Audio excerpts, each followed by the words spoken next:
All right, all right, all right. Happy Friday, everybody. My name's 12 Gauge, and welcome to my channel. If you haven't been here before, I hope that you find something that interests you, something that keeps you coming back, something that you enjoy. Tell your friends, let everybody know that what's presented here is usually in a good light. Um, if you've been here before, thank you. Thank you for coming back. Everything that's said here is based on my opinion, unless found out otherwise that it's true. I do talk about cases that are ongoing, or as I'm starting today, I'm starting a new series. It's called the Friday Cold Cases. Today, we're going to focus on Leona Kinsey. She's a cold case from 1999. I know that's a long time ago, but her case was interesting to me as I was researching it. I was trying to figure out exactly um, what was going on with this case. And I came across some interesting things that not only the media presented, but also um, another podcast started discussing it. So let's go ahead and dive into that. But before I do that, I'd like to just just start by telling you guys that my channel is not about drama. My channel's not about one upping somebody else. So if somebody else has a better platform or they have more people or anything of that nature. It's not a competition. My channel is basically, as you can see and you will see if you investigate the videos that I have, it is about trying to find or trying to put notice on missing people and trying to give information on the situation that arise with people going missing and cases such as the one that we're about to present.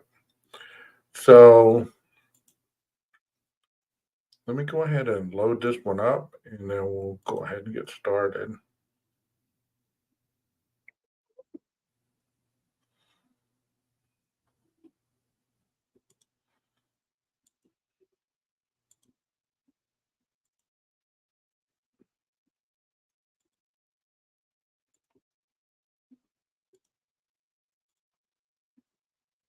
Our weekly missing series here on News Nation. We're following the case of a woman named Leona Kinsey. She is a landscaper and a member of the Puyallup Indian tribe, and she walked out of her home all the way back in October of 1999, and she has never been seen since, 25 years later. Leona was also a drug dealer, and she was a user, and for years, police have focused heavily on her drug dealer, who is now reportedly living in Mexico, surrounding the investigation into her case. But now, for the first time, police tell us that there is another person that they're looking into. Take a look. What does justice look like after 25 years? On October 25th, 1999, Leona Kinsey walked out of her trailer home on Hall Street in La Grande, Oregon, and disappeared. Leona, a member of the Puyallup Indian tribe, left behind a pot of coffee on the stove, bananas rotting on the counter, a carton of cigarettes in the freezer, and her beloved pets in the yard. All signs she planned on coming back. Leona was involved with the drug scene. It's unfortunate, but she was heavily involved in the use and sale of methamphetamine. It's reasonable, I think, to say she got a phone call at home from somebody that she knew to meet at Albertson's parking lot. When she got to Albertson's parking lot, she vaporized at that point. Police say Leona was known to do drug deals in that parking lot. Her friend Nancy was the first to report her missing. Nancy told police that Leona had plans to meet a man that night named Juan, or John Penalamas. Police say Juan was her drug dealer with suspected ties to the Mexican cartel. There was at least one rumor around town that Leona was an informant, report that she had a drug debt, possibly to the cartel. A couple weeks before she went missing, somebody spray painted narc on the front of her home. I just want the truth.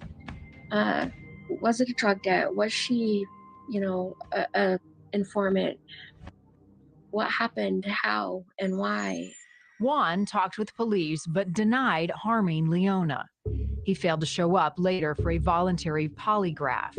Police say he was arrested on sex abuse charges in 2006, put in prison, and then deported to Mexico. Days after Leona went missing, her vehicle was found at the Albertsons parking lot. But the store manager told police it may have been moved there. Now police reveal exclusively to News Nation that there's another person they're looking for in this case. Leona's best friend, Nancy, said that Leona got her drugs also from a person named Jose. Everybody that we talk to doesn't know who Jose is, but if he too was another drug supplier for her, it's also reasonable that he had something to do with it. And what I don't know is, did Juan and Jose know each other? Juan's ex-wife told police Juan had boasted that although he didn't kill Leona, he had somebody do it. Police search and rescue and cadaver dogs combed a hillside and pond about 30 miles from town. They also searched a place where Juan had sexually abused another woman, but they found nothing. Leona's daughter, Carolyn, says when she was just a little girl, she and her mom talked about how Leona wanted to be buried after she was gone. She said, I just want to go out into the woods and die naturally and let the beetles and the bugs and the coyotes feed their babies with my body. And I was just disgusted, no. Now that memory is what gives her comfort as she continues to look for her mother. She's likely on this hillside out here, according to rumor around town anyway.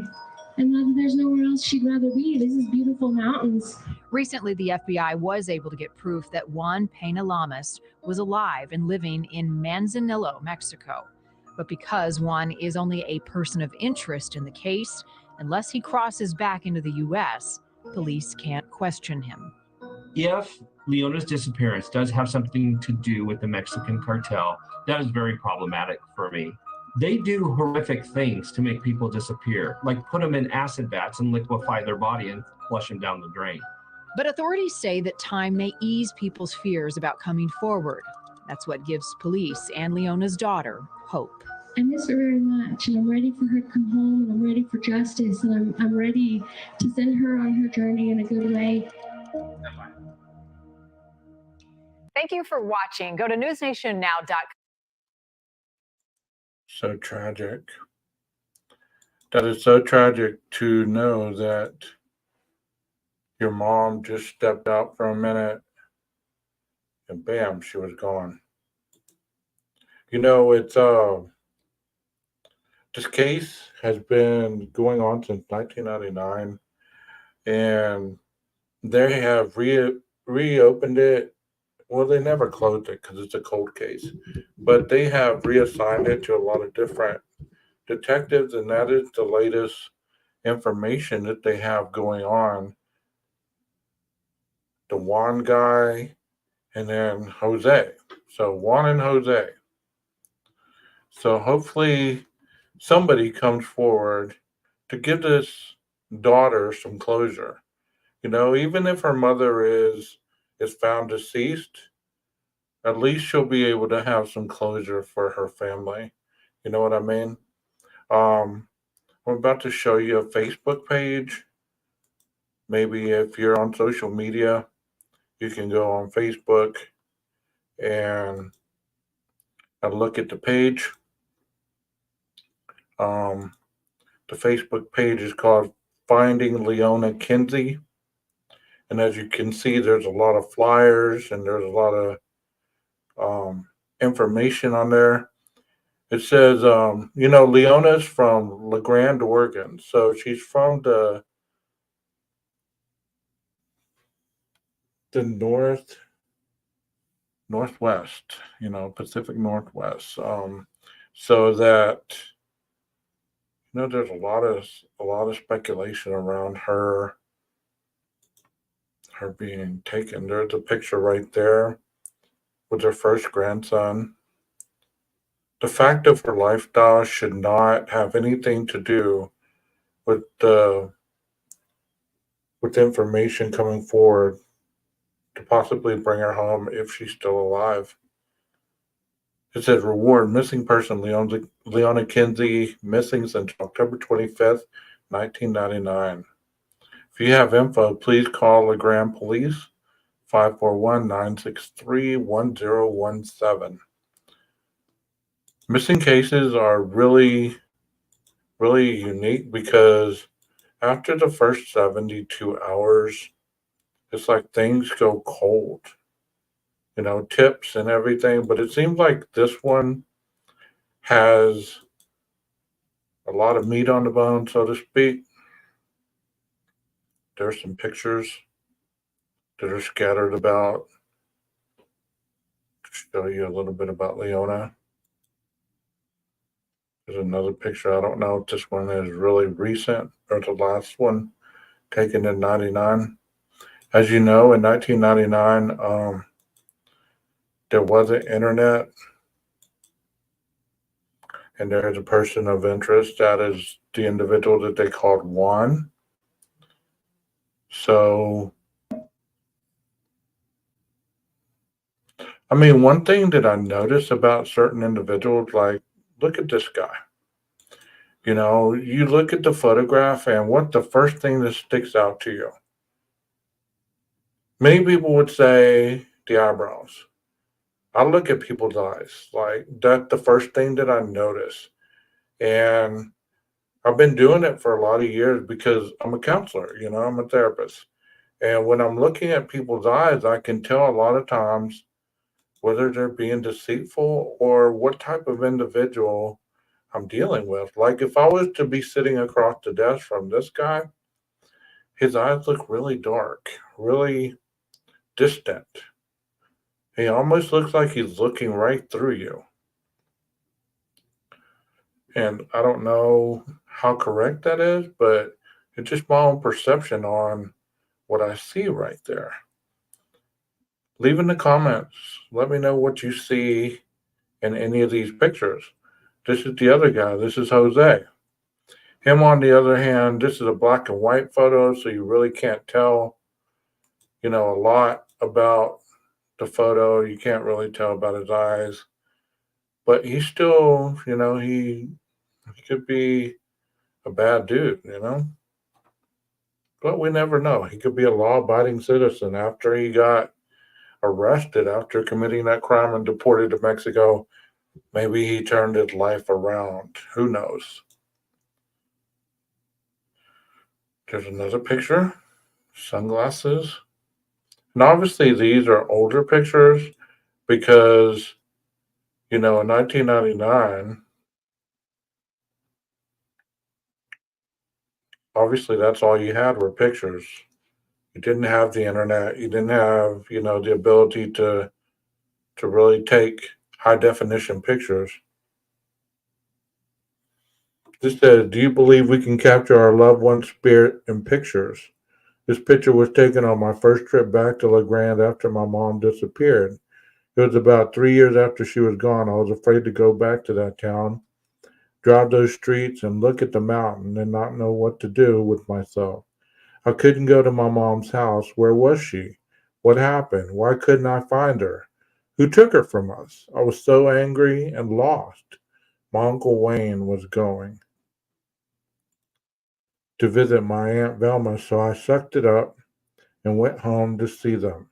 This picture was the first time we were all together, left to right. Little Kinsey, my mom, Auntie Vel, me, Uncle Wayne, and my pa sitting in the corner. I knew the moment I seen this picture that my mom was there. The hair in the back of my neck stood up. I couldn't stop smiling and crying at the same time, and I knew there was nothing in heaven or earth that would have kept my mom from being with us that day. It's been over 20 years, and it's still uncomfortable knowing that someone knows what happened and where she is and isn't speaking up. As you can see right here, And that's an interesting thing also with pictures. Sometimes they capture light where you can actually almost tell certain features of something. And I'm not trying to be conspiracy here, but honestly, look at that picture. It's kind of, you can kind of see a face right there with a little cloak. And, it's really interesting. Like she said, she knew that was her mom. So who is to convince her otherwise? That's her mom's missing poster, $10,000 reward.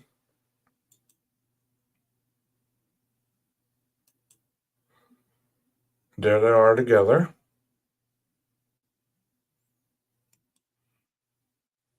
There's Leona.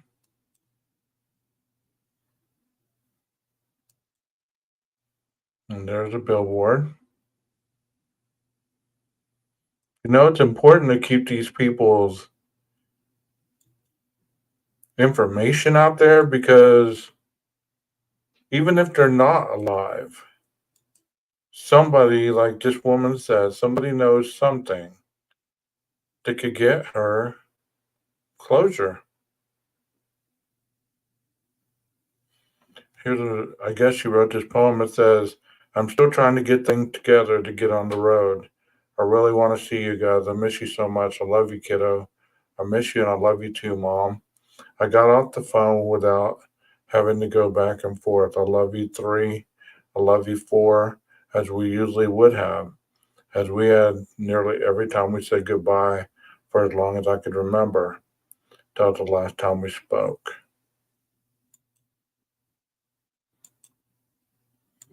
How sad, tragic.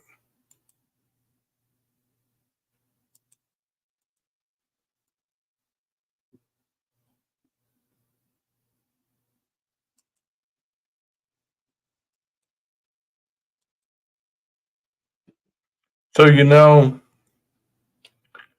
I've spoken on missing people before, and there's been some people whose cases don't get a lot of attention.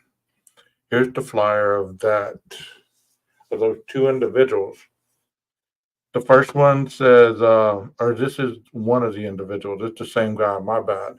So I mistook that other guy for being Jose. So this is Juan Penalamas, is a person of interest in the disappearance of Leona Kinsey, who disappeared on October 25th, 1999, from La Grande, Oregon. Juan is described as Hispanic with black hair and brown eyes, 5'5" and 135 pounds. He was in his mid-30s at the time of Kinsey's disappearance. Kinsey was planning to meet Juan the night she went missing.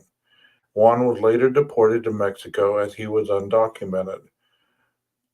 Juan lived in the La Grande area in 1999, in Salem, Oregon in 1998, in LA County, California in 1996, and in San Bernardino County in 1990. Juan may use the following aliases: Juan John Pena, Reese Lamas, John Pena, Juan Alejandro, Juan F. Pena Bonata, Juan Pena Lamas, Juan M. Pena Lamo. Sorry, I can't pronounce that. So beyond they say he's still in Mexico, and you saw that bald picture in the News Nation. He's bald, obviously now, and if you have Facebook, you might go and take a look at this page. See if you can recognize any of these people. Because even though we're covering Leona's case, I've seen recently where people that have been missing 10, 12, 14 years, they've actually came home. There's some more pictures. It looks like she looks of kind of like Indian descent, um, the high cheekbones.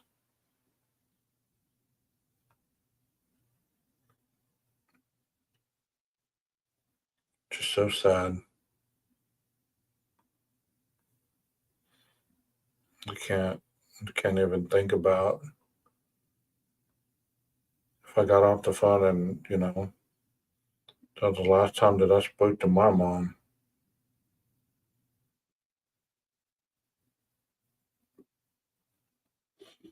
And there's a lot of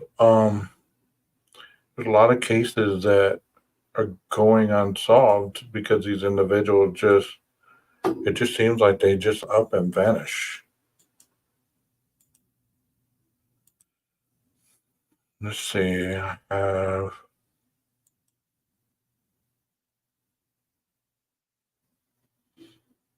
Before I get into the police documentation of it, I want to read you the missing flyer poster.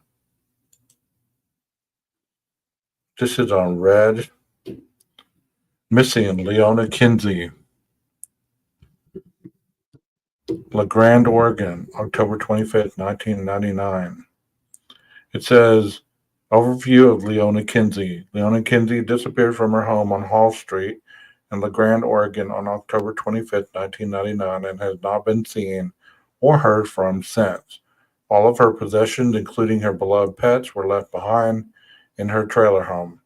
Her 1980s model GMC Jimmy was discovered in a parking lot at an Albertsons store 4 days later. The car had been damaged, but there was no evidence of a struggle or any clues of her disappearance.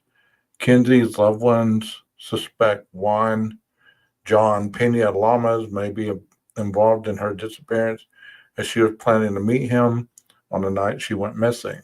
Pena Lamas is considered a person of interest by the police, but little is known about him. He was arrested for theft in 2006 and was later deported to Mexico as he was an undocumented person. Photos of Pena Lamas are available on this case. He is described as a Hispanic male with black hair and brown eyes, standing 5'5" tall and weighing 135 pounds. He may use various aliases and when known to have a criminal history that includes physical assault, third-degree rape, and a third-degree sodomy. It's believed that he may have been involved with the Mexican drug cartel. Kinsey, who owned a landscaping and yard care business, enjoyed outdoor activities such as hunting, fishing, and camping. Her daughter stated that she was happy with her life and wouldn't have left or abandoned her pets. Despite an ongoing investigation, Kinsey's disappearance remains unsolved, and authorities they're urging anyone with information to come forward. So there she is once again. So she just walked out of her trailer home and never came home. That is strange. Um, I'm about to play you a little bit of a podcast from Missing Podcasts. I'm giving them their props for making the podcast, for making the video. I'm just commentating on something that's already been made. I have no intention of stealing it or claiming it as my own.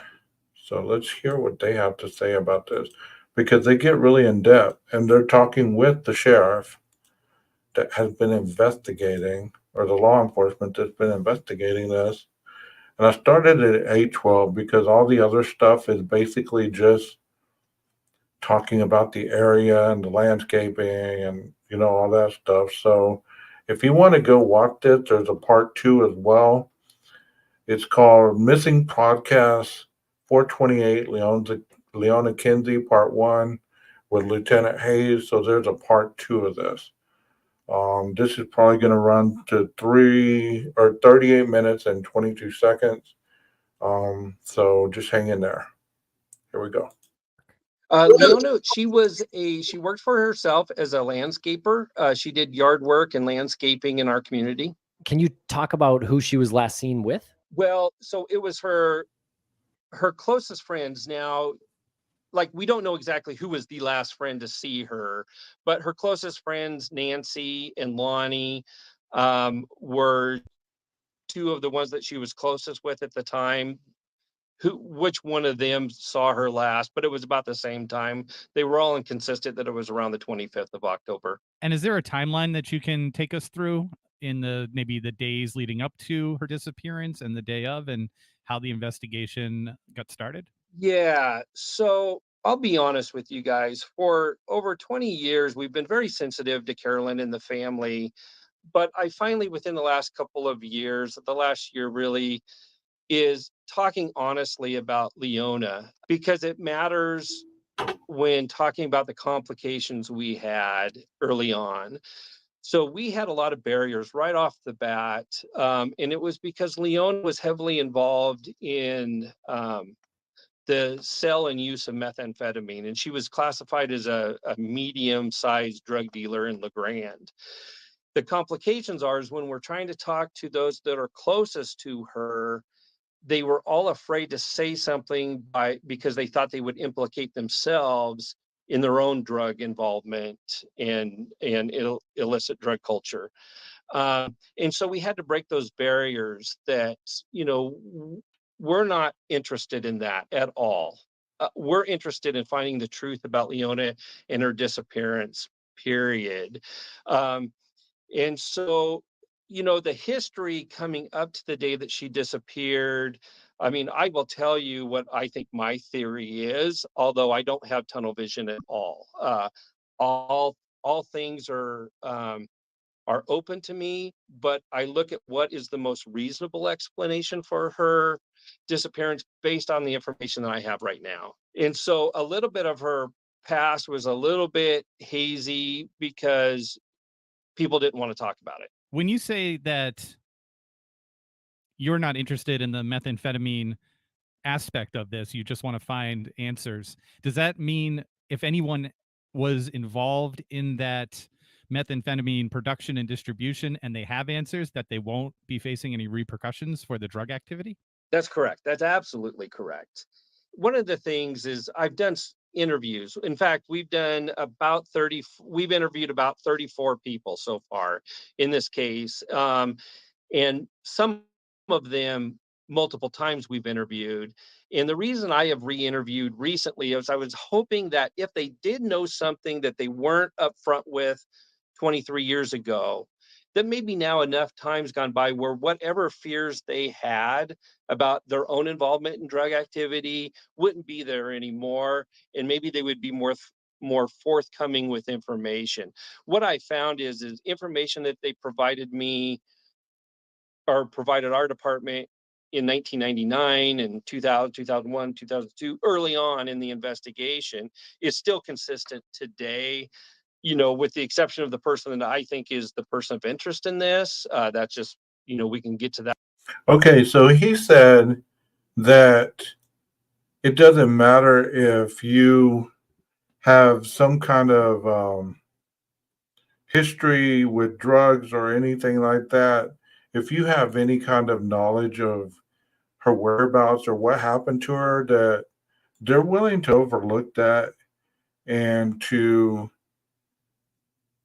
just get the information that they need to find this woman or to give her some closure, give her case some closure. That point, when the time's right, you will find I'm going to be pretty transparent in this interview. I don't think it serves anything to not share information at this point. We've tried other things, and look, we're 23 years later and we still haven't solved this case. So I'm just totally transparent now, hoping that maybe somebody will take comfort by my transparency and our honesty and will provide us something tangible that will lead us in the right path. This case has been very difficult because, when you ask me or we talk about her actual disappearance, there's not a breadcrumb trail on this one like we have in other missing person cases. Some of that's due to we don't have all the technology that we have, had in 1999 that we have now. Cell phones, security video footages, things like that, instant access to credit cards and transactions and stuff. So Okay, so I take it there's no cell phone activity or anything like that. correct. Yes. Okay.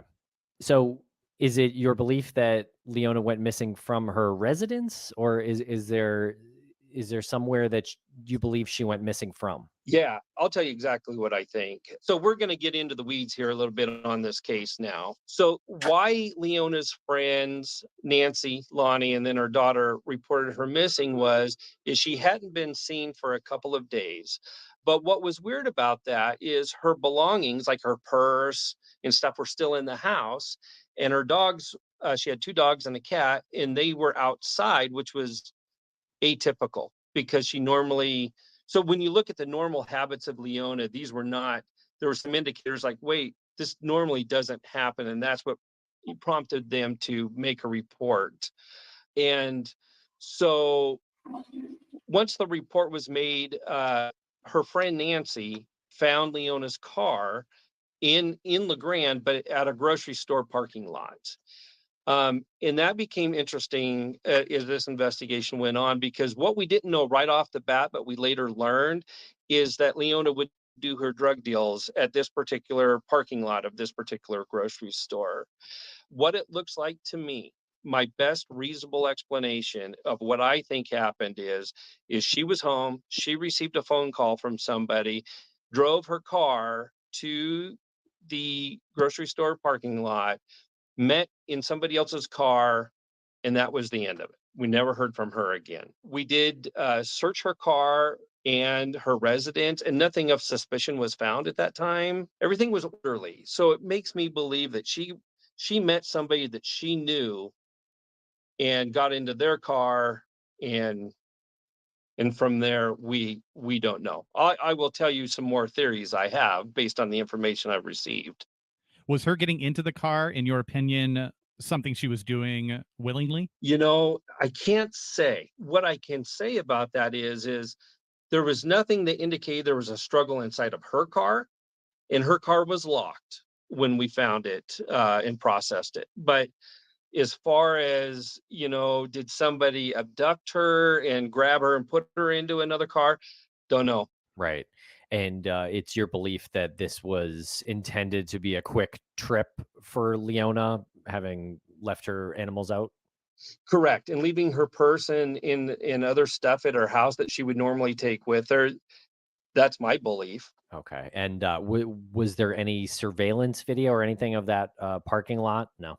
No, no. And the grocery store was Albertsons was the name of it. Video surveillance stuff was not, I mean, it was there, right, in 1999, but not as prevalent as it is now. I mean, we make a lot of cases right now because not only do businesses have it, but so do homes. And as a police officer, I love that. It's just unfortunate that we didn't have that kind of technology or access to that kind of technology that could have helped in 1999 help solve this. And would now be a good time to discuss the individual Juan Pina Lama?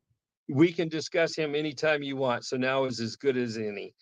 So when I looked at this case, you look for common denominators. I will tell you before we talk about Juan, I will say that the most reasonable thing is Leona was taken against her will and she was murdered. I think that's the most reasonable thing. When you have a homicide. Now, again, I'm not tunnel vision on this. All things are open. But when I think about Leona's case, and if it is a homicide, we have 2 barriers. One is usually you need a body and you need somebody talking about the body. And I have neither of those, except for some inferences made by Juan Pena. So through all the interviews that we've done, what I have found is that the fingers mostly point at Juan Pena, and that Juan was not only Leona's on and off again boyfriend, but he was also her dealer. And those in the illicit drug trade said that he was directly connected to the Mexican cartel. I was also told that the consistency of the information I received was Leona owed the Mexican cartel money, and that's why she disappeared. Now, I worked in the drug task force for 2 years, and if the drug cartel was involved, that's problematic for me because they are experts on making people disappear without a trace. But Juan Pena-Lamas, he was interviewed shortly after Leona's disappearance. He gave a full statement to the investigator at the time, and he denied having any knowledge about her disappearing. He didn't have anything to do with it. But in the same breath, he said that he doesn't use drugs, never dealt drugs, which is a complete lie. When you have enough people calling him a drug dealer and saying that he's using drugs, and he's the only one saying that, no, I'm not, yeah, it doesn't pass the test with me. So Juan was involved in some criminal activity unassociated with this case. He did give an interview. He agreed to take a polygraph, but he failed to show for the polygraph. Okay, so based on what they're telling you about Juan, he denied being a drug dealer. He denied using drugs, even though other people were stating that he did use drugs, he did sell drugs. And he was a person of interest. So they interviewed him. He refused, or he didn't show up for the polygraph. And this is where we're at. I mean, it's like, what's up with this guy? That gives me some, makes me think. And then he was arrested on some other crimes. And then ultimately he was deported to Mexico in 2006. I wanted to take another run at him, but we were having a hard time finding him. I just recently, we think that we would call a proof of life. We believe that he, at least as a year ago, he was still alive and he does live in Mexico. So I'm working with the FBI, who's working with the Mexican government on, okay, what's next? There's problems with that. One is he's already given us an interview saying he's had no involvement. It would be easy for him to say that again. So I want a polygraph. They don't do polygraphs in Mexico. So logistically, I'm working with the FBI trying to figure out what is the best way to approach this. And that story is yet to be told. We'll see. But that's a lead. A loose end that I've had is where is Juan? Is he still alive?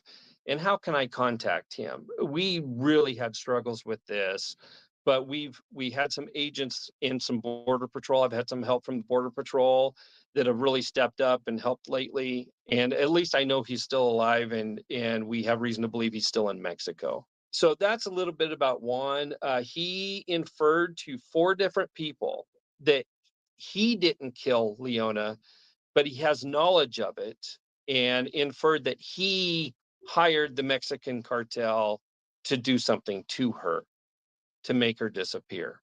All 4 of these people will say they didn't believe him because he was an idiot. He was a braggart. He was a man of small stature that liked to make himself seem more important than what he really is. But here's what I say. He said it to 4 different people at 4 different times. It's not like they were all sitting around a campfire and he said this and then 4 people heard it. No, he told it to his ex-wife. He told it to his ex-girlfriend, and he told it to 2 different friends, all on different occasions. So I don't have probable cause to arrest him, but he is the only link I have to, in my theory, is to what happened to her. And we'll be right back after a quick word from our sponsors. Thanks to our sponsors. And now we're back to the program. Do you have any knowledge as to the context of the conversation when he told these people? Because when you said his ex-wife and his ex-girlfriend, it made me think that he was saying it in a threatening way, like, stay in line or I'll do to you what I did to Leona. But you don't think that's the case? No, that's not the case. So we had really good interviews with all 4 people that he made these inferences to. And again, it goes back to they didn't even believe him. They were not threatened by him. Although his ex-wife and ex-girlfriend did talk about how he was abusive, but the comments were made not in the context of any aggravation at the time. They were just talking about Leona's case and her disappearance. It was a buzz for a while within the drug community. Tell us a little bit more about this money that Leona might have owed. Do you have an amount, and who would she have owed that to? No, I don't have an amount, although what I was told is that it was a large amount. What does a large, that's subjective. A large amount to me might be 10,000. A large amount to, somebody else could be 1,200. I don't know. I did learn that Leona did purchase her drugs from Juan based on the accumulation of information I received from different sources, and that it came from either Hermiston, Oregon, which is about an hour and a half away from here, and or from connections to the cartel in Salem, Oregon, which is on the west coast of Oregon, on the west side. And I was told that, Leona would purchase quarter ounces, half ounces of meth at a time. In the world of drug dealing, that's not a lot. But for LeGrand, that would be a medium-sized dealer if that information's true. Now, keep in mind, I'm telling you information that I learned from her closest friends who were involved in the use and sell and in stuff of meth at the time. And in the late 90s, meth was the predominant illicit drug. Yeah, I was just going to ask that. I think everybody, I'm not trying to make a joke, but I think everybody hears meth and then they go to Breaking Bad and then they associate that time frame with when meth was popular. But meth was around in the late 90s, you're saying? Yeah, it was cheaper. It had a better high, and it was very prevalent because back then, at least in Oregon, we didn't have laws around how much Sudafed you could buy, which is a key ingredient in making meth. And so we had a lot of clandestine labs in Oregon.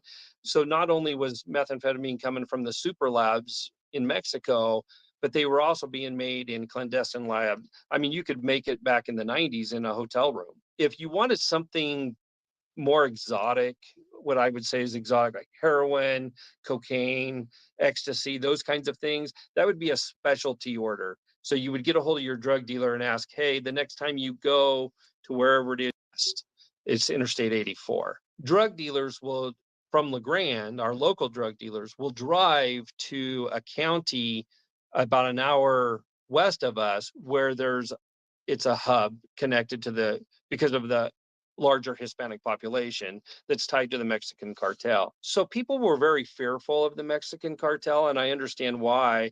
And I'll give you a personal example of where they are legit in making threats, in using coercion, and making people scared to talk about drugs. When I was in the drug task force, which was in 2008, 9, and 10, I was able to make and prosecute a case where there was an attempted murder on one of my informants. And it was connected to the drug cartel. So it's legit. And when people don't want to talk to you about their drug, I understand because they're fearful. About Leona's case is she had a criminal history. And on her criminal history, it has her listed as a white person. The Department of Corrections has her listed as a white person. All of our records have her listed as a white person. We weren't even aware that she was a Native American until Carolyn told us later in the investigation that she was. Now, we would investigate all cases the same. Is there things we could have done better with this case? Absolutely. It has nothing to do with Leona's race or anything about, or even that she was involved. Then why is he even discussing it? Why is he even bringing this up as a potential issue? If it didn't have anything to do with that, why are you bringing it up to clarify, to make sure people know it had nothing to do with their race? In the illicit drug trade. I'm only talking about the illicit drug trade so you understand the difficulties that we had and the barriers we had up front. So Leona's case, her Native American heritage, I don't think in this particular had anything to do with her disappearance. I think it was, from the information that I have and what I've looked at, is purely off of her being involved in the illicit drug trade and owing somebody money. I can't find any other explanation for her disappearance yet, but I'm still open to all things. Okay. And were there any witnesses to seeing her that day at the parking lot or anything like that? No. No. Does that ring true to you as a motive? You know, that she owed money. This has come up in a different disappearance case that we've covered extensively. Some people have the conclusion the dealers wouldn't have gotten the money back if they made her go missing. Yeah. So how does that ring for you? Here's my thing with that.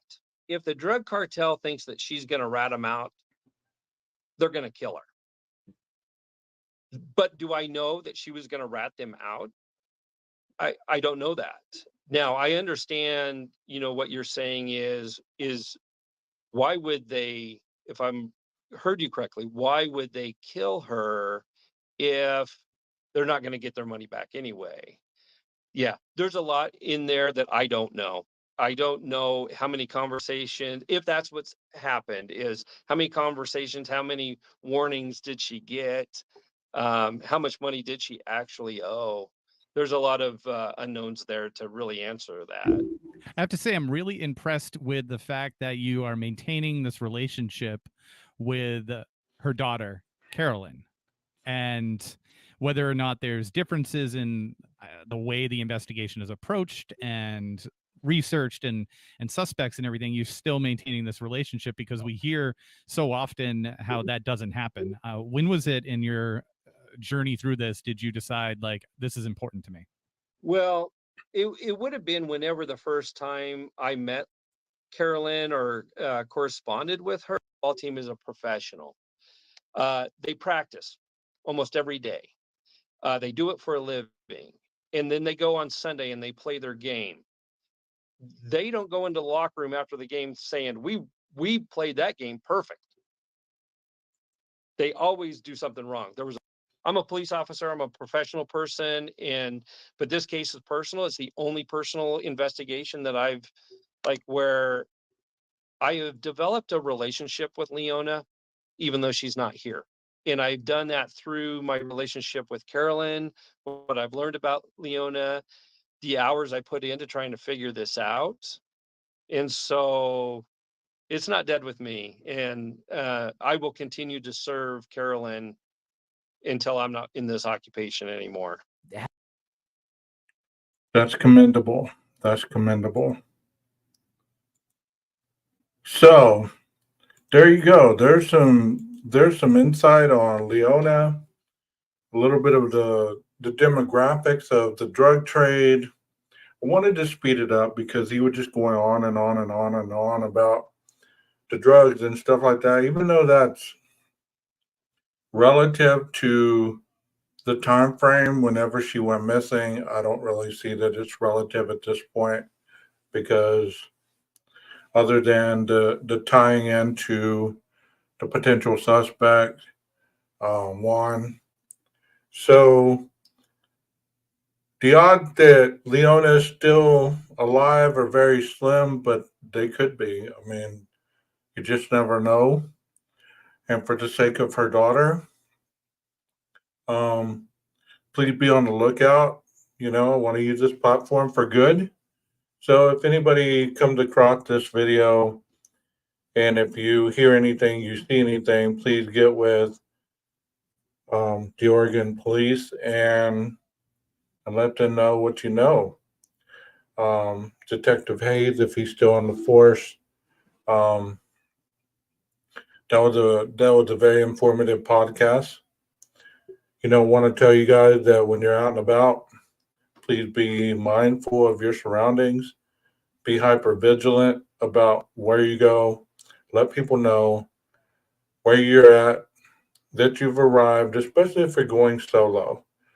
Let the people know that you're okay, that everything went fine, and that there's no issues, because the last call anybody's family needs to hear is something tragic happened to you or that you went missing. Also, when you're out and about in the bars or in the clubs or, things of that nature, make sure that you don't put your drinks down and walk away from them. And when you come back, you take a drink or whatever. Make sure that you're hyper vigilant whenever you're looking as you're preparing your drink. I know that you can't see a lot of things, but be aware. Be aware. Because there's a lot of things going on in this world that are not on the up and up. And what I hate to see on a daily basis is people just up and vanishing and disappearing with no real connection to any kind of maliciousness, It just happened. This one seemed to tell otherwise, but I'm not going to judge this individual for her lifestyle or the time period in which she lived. Obviously, she was a struggling mother doing what she needed to do, and who am I to judge anything that she was doing at that point? The focal point is that she went missing, and she's still been missing for all these years, and hopefully she's found soon, whether it be deceased or whether it be alive, and just an elderly lady. Everybody needs to know what happened to their family members.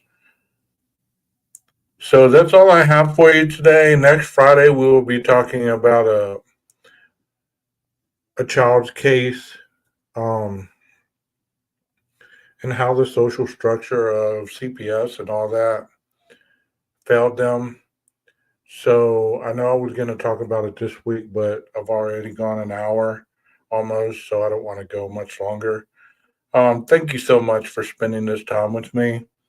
I hope that this was an informative video.